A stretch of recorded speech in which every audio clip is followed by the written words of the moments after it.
This show is sponsored by ODYS Global. Make sure that you do sign up and get a free $100 bonus by checking out ODYS Global's Age Domains or Done For You affiliate websites.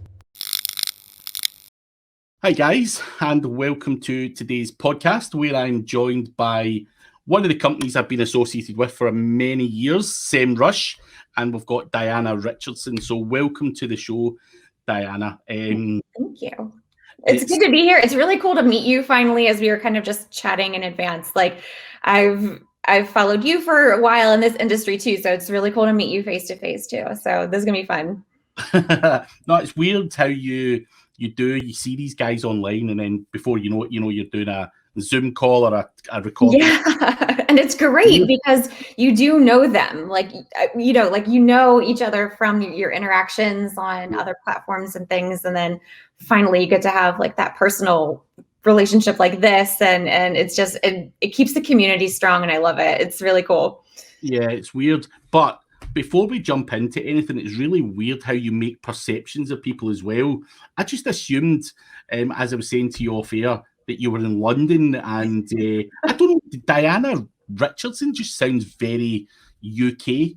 A UK name, and I'm just like, she must be in London doing her thing. And you kind of look like Londonish. I don't know if there even is such a thing as a London look, but yeah, I just made a right assumption. And obviously, I'd seen you around on Twitter and various other bits and bobs, but it wasn't until last week that I actually realised that you work for SEMrush, and I'm kicking myself. I'm like, I know so many people in SEMrush, and I've worked with SEMrush for so many years, and I had no idea that you were actually a SEMrush person, which is so bloody bizarre. But how long have you been at SEMrush, just first and foremost?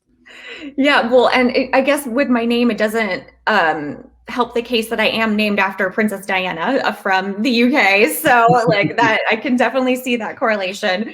And my family's actually been in America for a very long time. I just did a whole family tree. It was fascinating. And of course, there's some European mix in there. That we're German and, from England, and there's Irish, and, you come out, it's not, not a secret that's where my background is from. You're from all over the place. But yeah. The one thing I really am kicking myself though is the SEMrush thing. Just having just complete ignorance. Never knew you were there. But obviously your LinkedIn saying that you have been there since May 2020. So I am newer. So I'm going to make an excuse for myself. I didn't do much with SEMrush over the last 12 months because just doing other things, launched my YouTube and all that stuff. But so that's probably TikTok. Why. You're on TikTok and Clubhouse now too. Yeah, I'm all over. I'm trying to just exploit everything.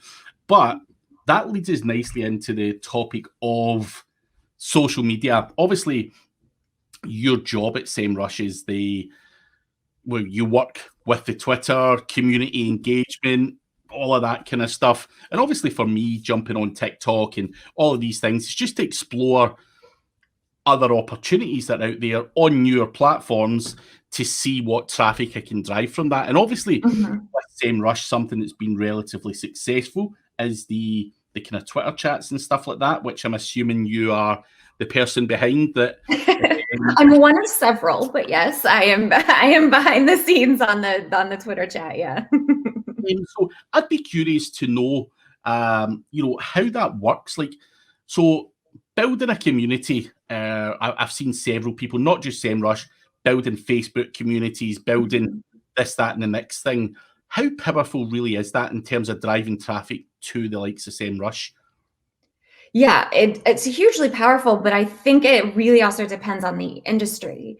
A community building strategy might not be applicable to every industry in, out there. But as like the digital marketing community, the SEO community, the Google Ads community, all of us are very vocal, and we love being in this community with with each other. And so it just makes sense as a brand for us to be part of that conversation, to instigate the conversation, to share our insight. And especially when you're talking about a company like the size of SEMrush, with the data that we have and the teams that we have, we've got a lot to contribute to digital marketers. So that's what we love to do. But it takes, it wouldn't be successful if that audience wasn't reciprocal. So, if the audience isn't communicating back, then, community building might not be a digital marketing strategy you want to spend your time on. But we're lucky. We like to talk. Digital marketers love to talk. So it works great for us. No, it is. I mean, I've only ever really operated in this industry over the years from leaving school. I've had a few crappy jobs, but it's always been digital marketing. I'm not sure if I'm biased towards it, but, obviously people do like their, even, at live events, the nights out, going to the clubs after it, or the, SEMrush do the whole come to the SEMrush party, get that community thing going. And I can't speak highly enough of the way that SEMrush. I've been fortunate enough to be invited to the private parties. I've been fortunate enough to be invited to the last, I think it was the last 2 or 3 summer jams, which are amazing. But there's a whole lot of time, effort, money, and investment that goes into that. But and SEMrush are clearly very big on it. But day to day, when you're doing your job as community manager from SEMrush, what does that actually involve? What are you doing on a day-to-day basis? It's not just about a Twitter chat, surely. Let's organize Wednesday's Twitter chat, throw up a few questions, job done. It's not that easy, right? So what does your day look like? It's being integrated into the communities. So, and you'll see this a lot too, like obviously SEMrush as a brand, we're tweeting from our corporate accounts, and we're, we have our Facebook group, and we're sharing LinkedIn things from our corporate accounts. But you'll see a lot of engagement from us, the SEMrush employees, and interacting on that personal level with other marketers, with our friends, with, the other Craigs of the world. And because we value like those relationships back to us. And so my day-to-day is staying in touch, like making friends, staying in touch with them, creating conversations from my personal accounts, but also from the SEMrush corporate account, making sure we are answering questions, making sure we're asking questions, and sharing our knowledge. And there's a lot of, it comes quite naturally. I don't know if it comes quite naturally to everyone. It comes quite naturally to me in like having a conversation online and having that come back to my brand. Like I don't even think about it really as like coming back to my brand or a sales strategy or anything like that, because it's just a lot of fun to be out there and creating, like I keep saying, create conversations, but that's really what it is.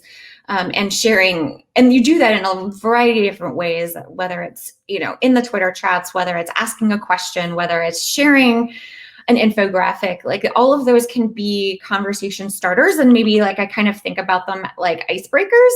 And then I love following up on the comments. And I mean, there's a team, I say I, but we have a team of people who are doing this. But you have to value those interactions and really want to connect with those people on a one-to-one level. And that takes time, and it takes a team, and it takes effort, but it's enjoyable and it's rewarding, and you learn so much. I've been doing digital marketing for a very long time, but I learn something new every freaking day.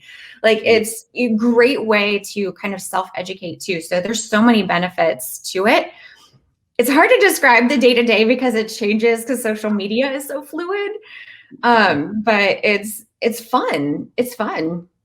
And do you guys internally, and you can tell me not to ask some questions about this, so you get your job in SEMrush, you might not know everyone that SEMrush have been created, people have relationships with other people, then that person moves on to another company, you come in, do you guys actually have a list of people that you are told to interact with, or do you just freely go around saying, right, there's quite a cool guy, not that well known, but he looks as if he knows his stuff, let's try and get him into the mix? How does it work? How do you, because obviously SEMrush, I've been friends with SEMrush for 5-6 years, and I'm not sure how it.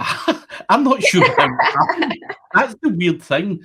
But how does someone new? Because a lot of people say to me, Craig, how did you get in with SEMrush? As if it was like some scandal, bribery. I don't know. It was very. As you say, it was very natural for me. Like I just started talking to someone, and then I went to Brighton, and Olga's like, "Come to this party," and you become friends with Olga. Then you go to other parties, and you become friends with the non-public facing people in SEMrush, like Victoria, who organises the events and all of that kind of stuff. But how do you guys have a list, or are you free to just roam around and find out who's out there? Yeah. So in the beginning of when I was learning my job too, it was kind of part of it too is.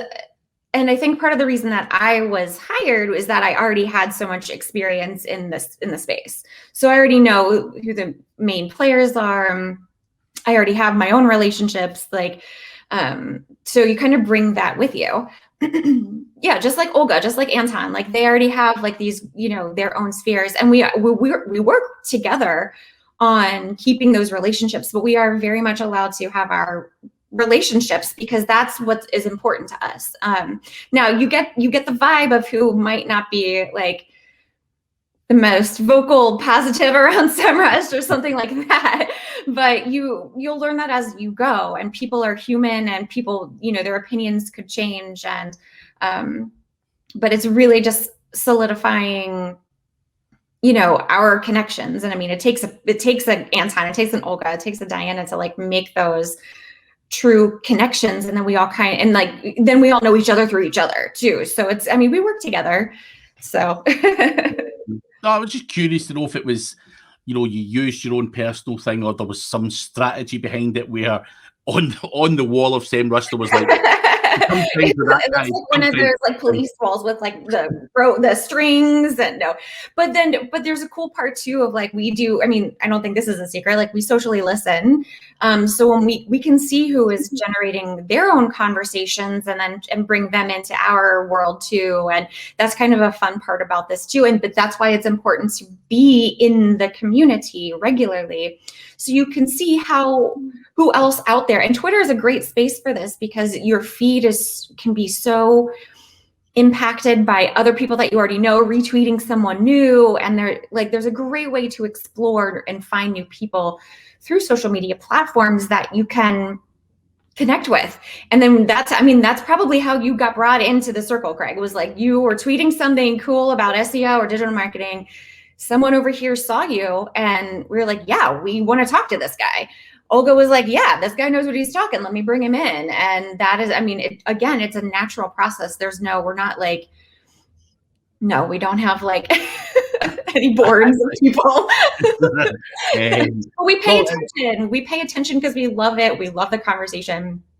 And we're always wanting to meet new people and bring them in too. So we're very active and a lot of us. So again, yeah, many people behind the scenes too, not just me or, so it takes teamwork, but we love it. We love talking about it. So it comes natural.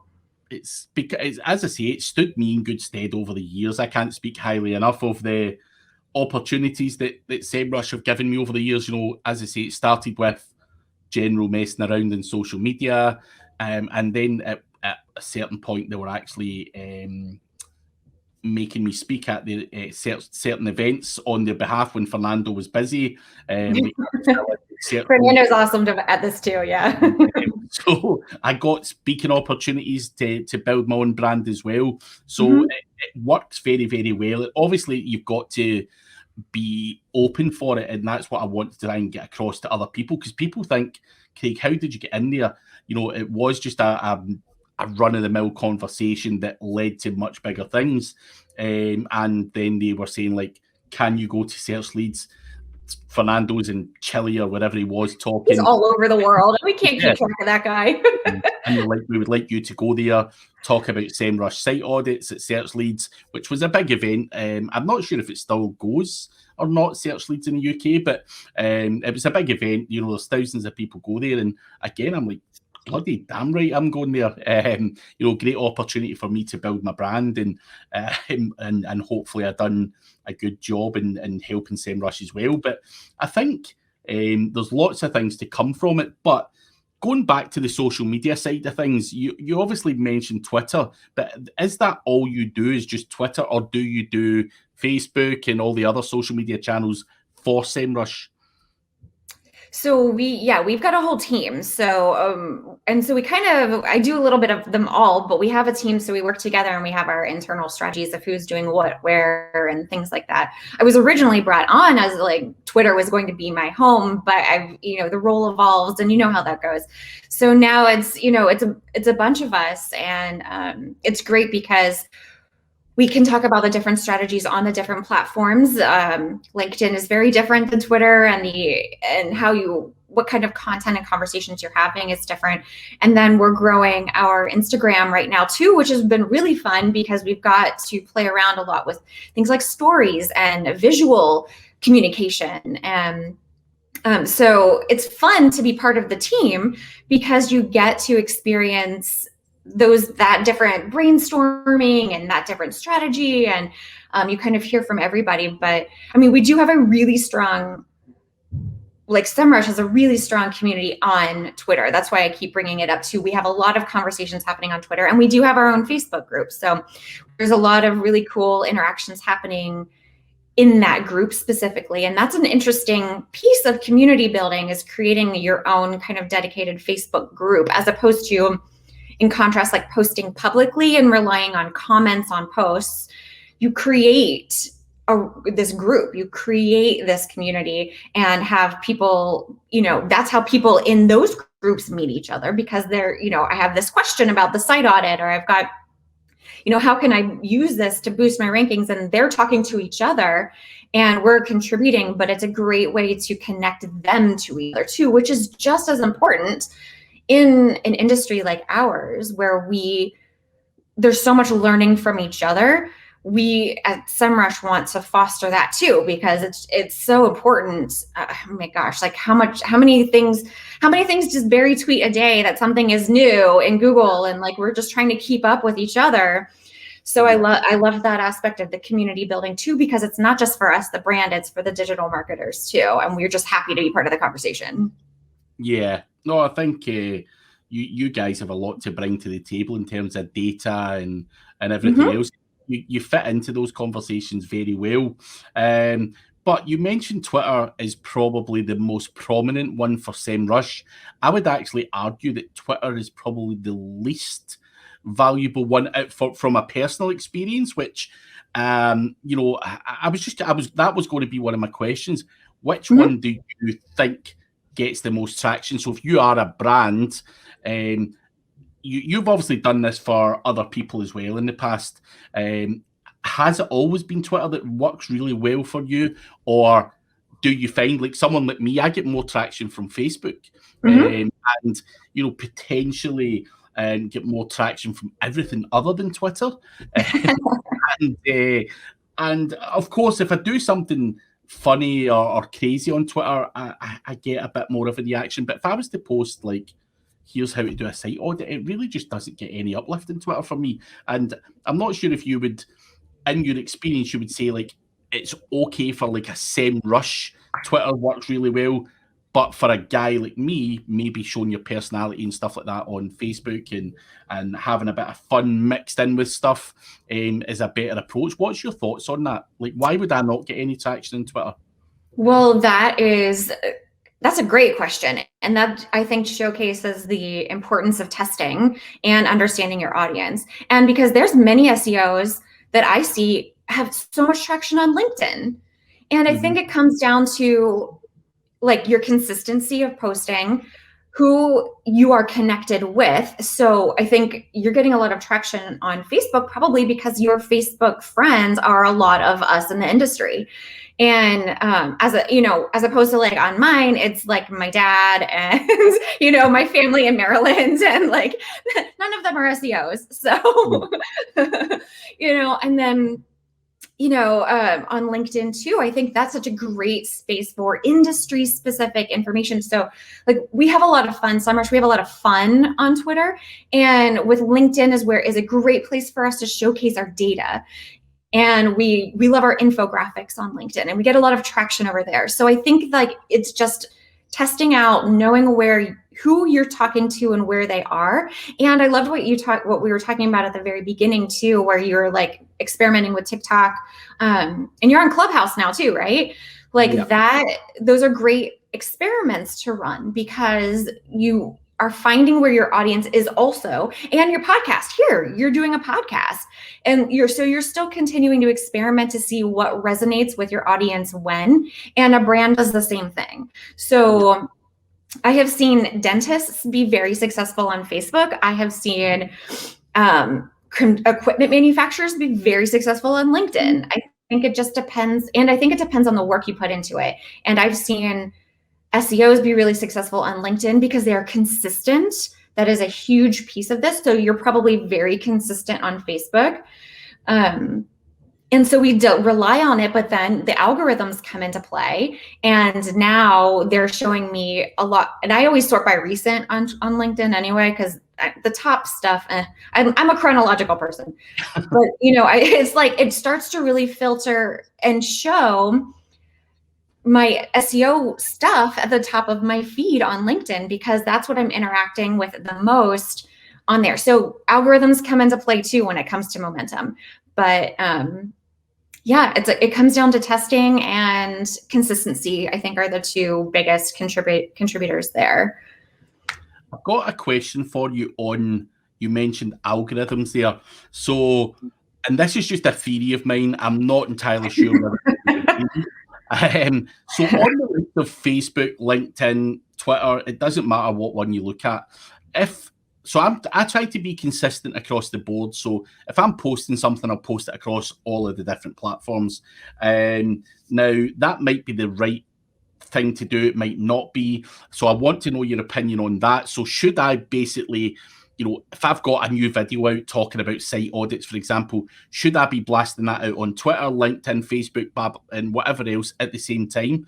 And secondly, with a lot of the stuff that I do, a lot of it's videos.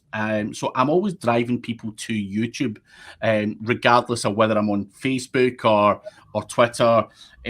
Is that potentially a problem? Because someone once told me, like, if I'm on LinkedIn, for example, and I say, hey guys, I've got a site audit tutorial here, check it out, and then I'm trying to drive people to YouTube, the algorithm is not going to show that LinkedIn post to a much wider audience because it's got that link in there. So what's your thoughts on that? And also, should I be blasting everything out across all of my social media at the same time, or should I do it in a different way?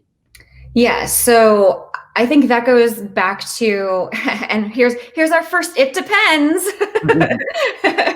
I think it depends on your goal. Like, what are you trying to accomplish by promoting this new post across all of the channels?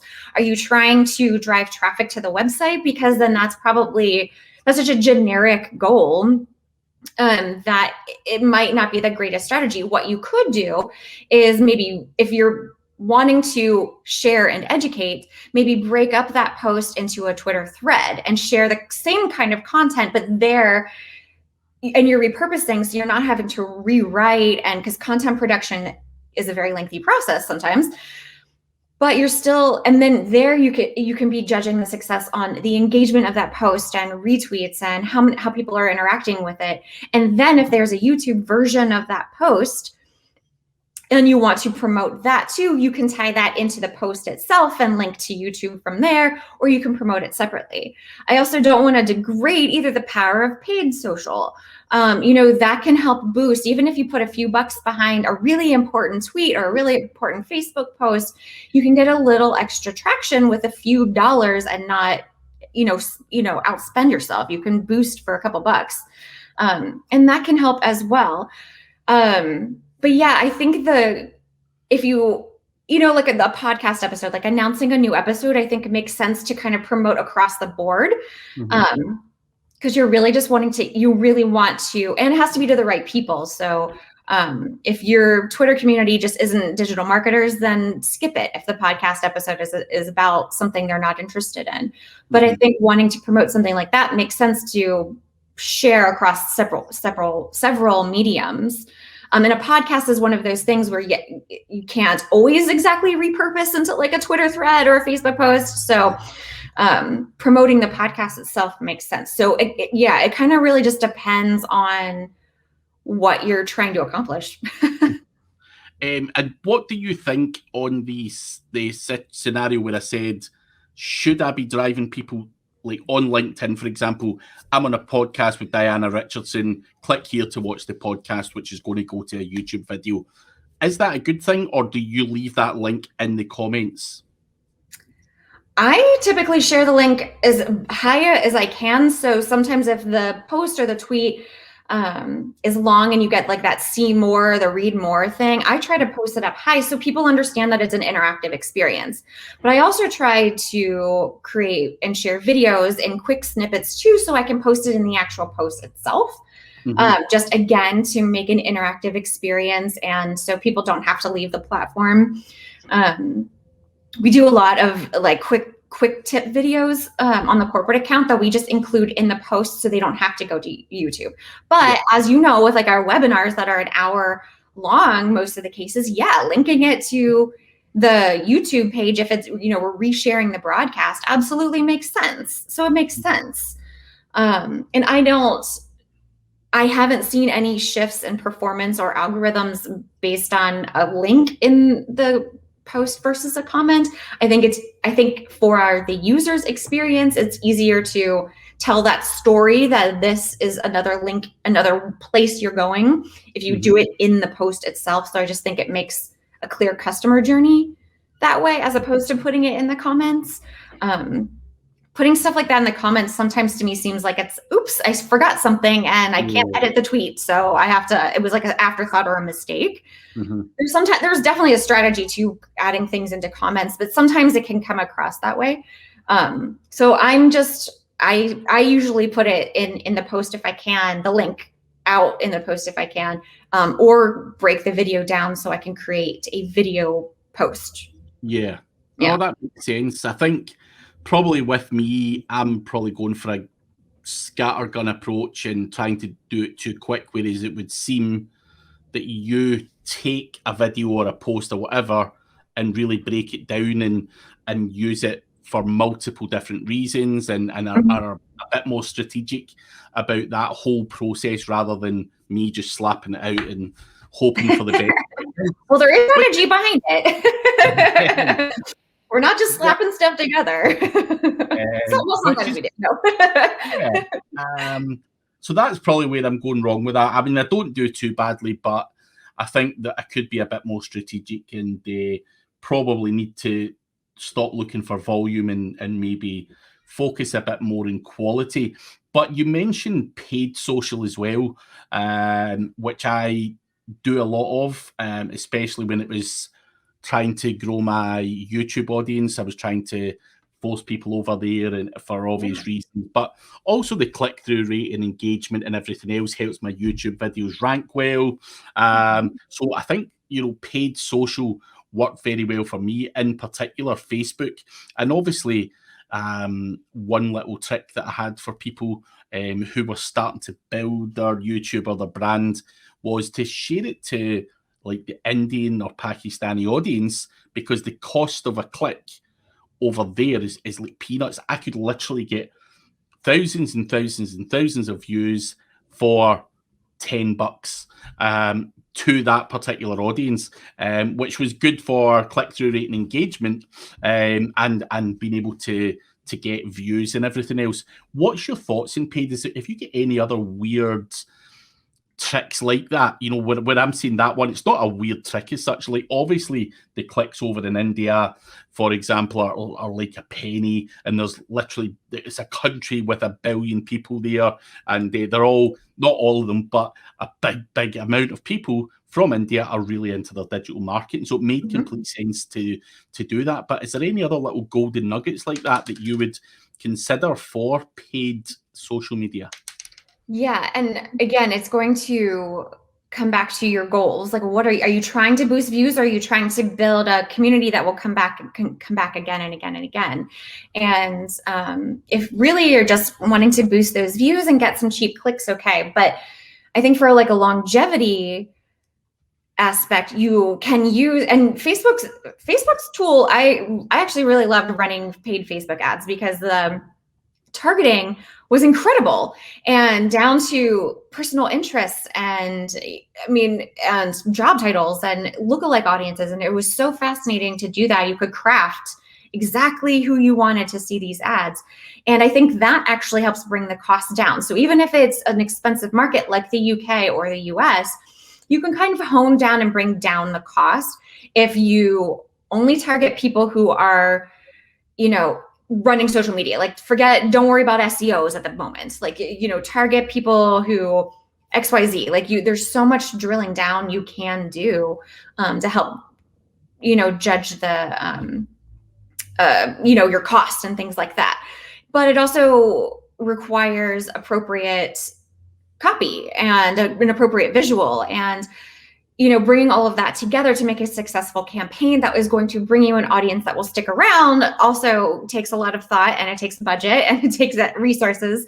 And, so sometimes putting in that work is beneficial in the long run, because that community sticks with you, and that click is going to be a quality person that is, ready to jump in and have a conversation with you. And it will come back to the YouTube channel, and will come back to the podcast because your content resonates with them.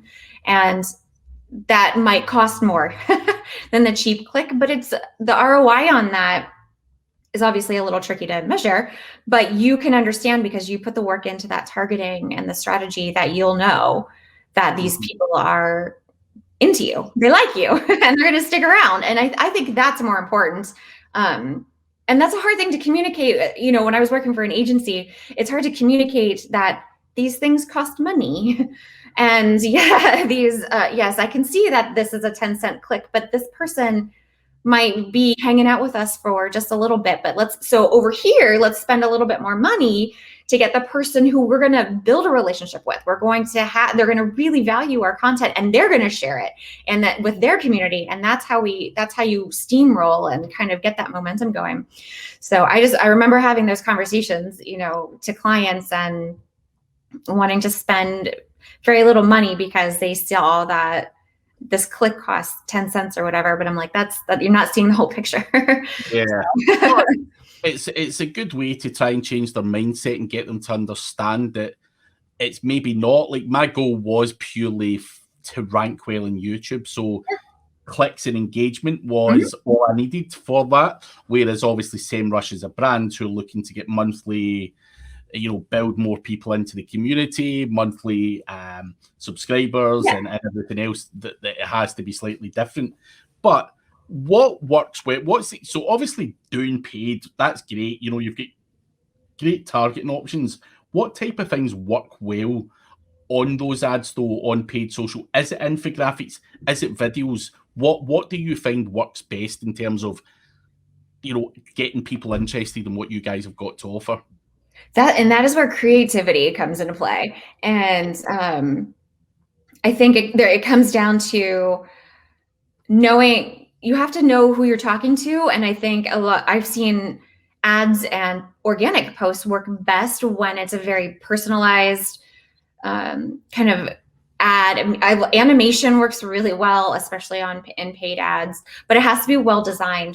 Great visuals go a really long way. Stock images, stock photos don't, because again, it's just going to look like an ad, and we have this scrolly world, so we're just used to like scrolling right past it. So anything, I love when there's like an actual, even if it's animated or if it's a screen, like recording of your screen, but I love when there's actual demos of the product, or like in cars, like they've got the 360 tours.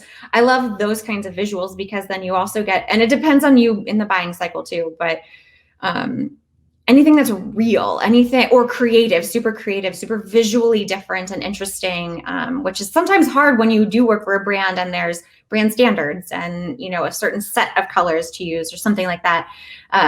we have an amazing design team. So our creative is always awesome.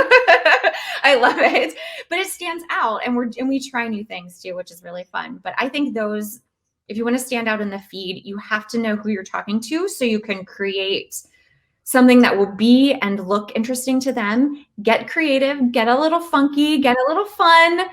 Social media is fun. And be real. If you're, demoing a product, even if it's something like a new shampoo, like do a real demo and have that out there, because then people get a stronger sense of what this is actually about without having to investigate. You kind of remove that barrier. Yeah, no, it makes a lot of sense. Now, I want to ask you one other thing on social media. That you said you've got a great design team behind you, which I've seen your stuff and it all does look on point. However, not everyone has a great design team at their disposal. What tips or what platforms can you advise us on if, for example, you were working for a smaller company, it wasn't SEMrush, and they said, right, Diana, get some stuff going on there, and you thought, right, I need a good infographic or I need a good image. Are there tools out there that we can get that make someone who's not the best graphically that can work very well for us? Because surely you must need to dabble in there sometimes. If your design team's really busy with, some other promotion, surely you've got to get your hands dirty sometimes to make something up yourself. Oh yeah, and I mean, this is such a common thing with like personal brands too. Personal brands, like Diana, I do not have a design team. It's just me. So I'm quite good at Canva. I also like to use, especially if like you're a Mac user, using the things like iMovie. I created a video myself when I was trying to get to 2,000 Twitter followers. I created a video, just me walking along, and I added titles in iMovie. I've also just been playing around with YouTube Studio on things like blurring effects and trimming and things like that. So be resourceful. And sometimes invest in yourself too. If you need to invest in the $100 Adobe subscription, invest in yourself. Like, that's $100. I think it's $100 a year. It's not cheap, but it's not overly expensive. And I think that you have to, invest in yourself a little bit if this is something important to you. But try every free thing you can. Use free subscriptions. I mean, definitely test these out. Canva is a fantastic tool that I love because you can choose, like if you're making a Facebook organic post, it's already, the dimensions are there. So you don't have to worry about resizing. You don't have to worry about pixel sizes. You're like already there. And that's helped me a lot because I help family with stuff, and I have an uncle who owns a record store. And so like I help him design stuff, and, so again, using it for like personal use because I don't have the SEMrush design team on personal projects. You get resourceful, but luckily at work, I have an amazing design team. I wish, I really do. I mean, I've got one person that does it for me, but if she's busy, I'm stuffed, and that's where I have to revert to. Canva is one that I have used just purely because I'm a douchebag, and me playing on Adobe is just not going to end well. It can get really complicated. Yeah, Canva for someone like me who has zero design skills is a great option. But before you do jump off, I just want to talk about your previous experience. Obviously, you've been the director of digital marketing at the Red Chalk Studios, and prior to that, you were doing SEO and paid and all that kind of stuff. Now, if someone else, so you basically, I would say you're a fairly all-round, well-experienced person in the industry. If someone was looking to now get in the industry, now knowing what you know, you've had a shot of social, you've had a shot of paid, you've done SEO, what do you think is a great career choice going forward for the next 5 to 10 years? Because, a lot of people say, is SEO dying? Is it too competitive to now come into as a newbie? Is social media the way forward? Or is it better going down the paid route? What, in your opinion, is the best career choice for someone to jump into? And I think as like a general, like if you're in college and you're, thinking about a digital marketing career path, you should get comfortable with content creation. Because regardless of search engines go away or social media goes away, people will always consume good and helpful content. And that's been a staple since I started in my career path a bajillion years ago. Quality content has always been the thing. And if you think about before we had the internet, people read quality books, people watched quality films, like people soak up that. And things that are helpful. We have libraries for a reason. We have, like it's the tactile version of the internet is a library. And so invest in how to tell a good story and how to create content. And then the other is analytics. No matter what digital marketing path you decide to go down, what suits you, you are going to have to track your progress. You're going to have to justify what you've done and the results that you want to accomplish. And you have to understand statistics. I wish I had taken statistics in school, and because I had a big old crash course in statistics when I started in SEO. And but you have to understand those things, and you have to understand people, because you want to understand like your audience's behavior, and you can learn that as you go. But I think those three staples will help you regardless of what path you decide to go down. Now, I don't think search engines are going anywhere anytime soon. I think social media is fluid, so I think we'll always have some sort of social media, whether that's Facebook, Twitter, or LinkedIn in 10 years. I have no clue. But understanding and staying up to date on that sort of thing is important. And I think exploring new things, like exploring new search engines, checking out what DuckDuckGo is all about, or checking what Clubhouse is all about, like keeping yourself in the know will help you, not be behind, but it also help you. If, I don't know, Google does seem to take a dive or something, I have no idea, then you already have an understanding of how the other ones work. So just keep staying up to date. But storytelling is a characteristic I wish I had learned earlier in my career, because it has helped me exponentially in this position specifically. But I think I could have been a stronger SEO had I been able to tell a better story with my keywords. And I learned as I went, but I wish I had that skill sooner. Yeah. No, these are good tips. As I say, a lot of people listen to this and they'll be like, what career path do I go down? This all sounds very good.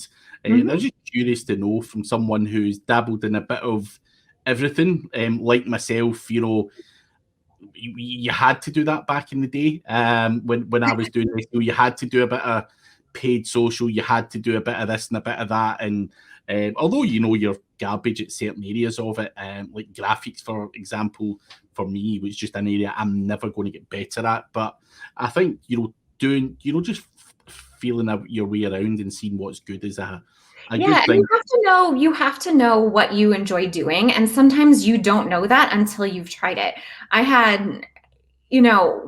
I did not have any experience in digital marketing because I started in 2006. It was not taught in college. It was not like, I didn't know that I liked this until and it's funny too, because I didn't realize how much I liked research and understanding like human behavior until my job, before I got into digital marketing. I investigated car damage on rental cars. And it took a lot of research. It took a lot of putting pieces together, solving problems. No case was the same.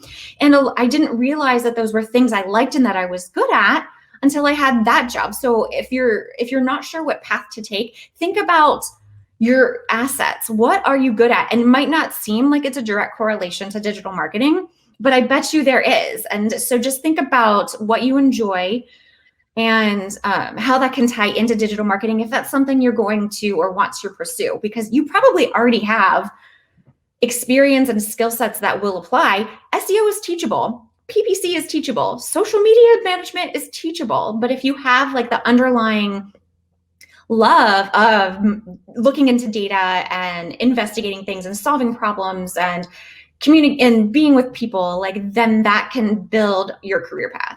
So even if it's not direct experience in digital marketing just yet, it's all teachable.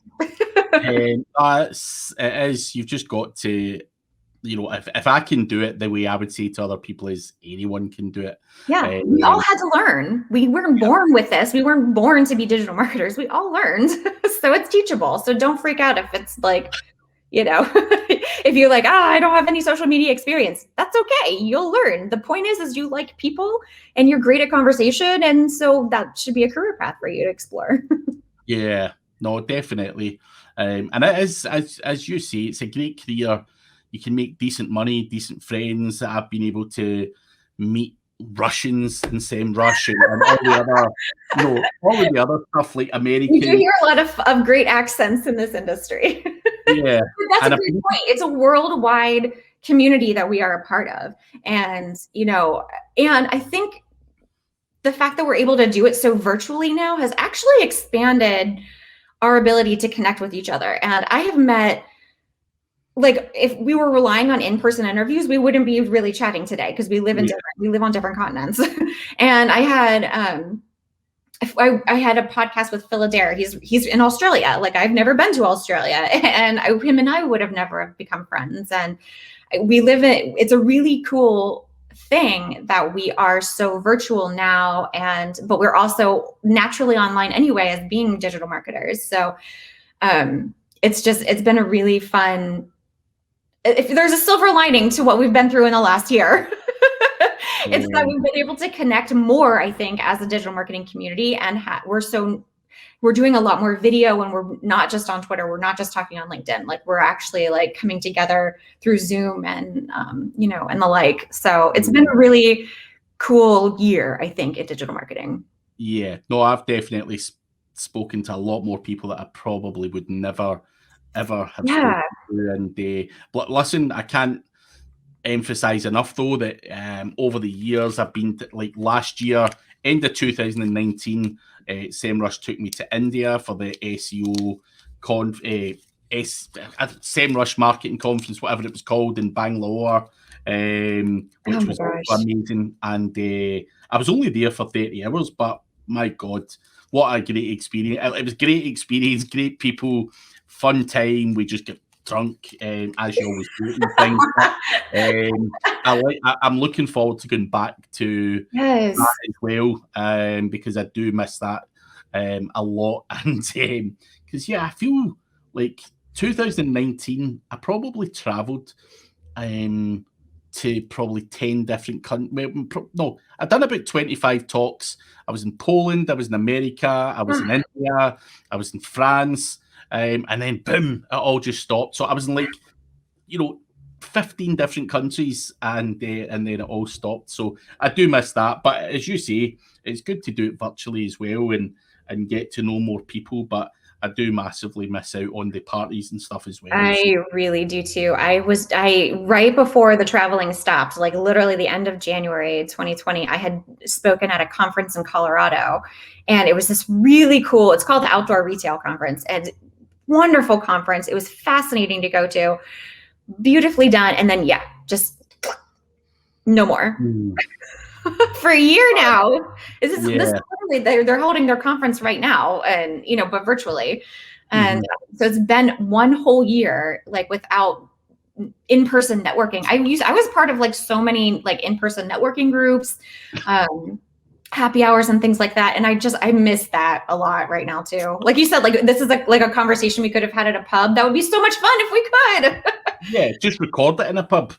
Just put your earpieces or the microphones and record it while half drunk. And I've done that a few times and got a lot of good information out of people when they've had a few beers in them. They're just a bit looser and a bit more talkative. So that was always the plan with the podcast, was to do it in person at events. But I've had to revert to this for now. That's the best we can do. But but it is what it is. But I don't want to keep you for too much longer because I know you've got a lot of things to be doing with your day. I'm sure. So if someone wants to reach out to you, maybe just to touch base, talk to you, wants to become your friend or whatever, where's the best place for people to find you? Well, first and foremost, if you're not following SEMrush on Twitter or LinkedIn or Facebook, please go ahead and do that. We're easy to find. All of our handles are, and Instagram, all of our handles are SEMrush. And if you want to reach out to me, which I would absolutely love, I am also easily findable on all the social media platforms, but I do most of my communicating on LinkedIn and Twitter.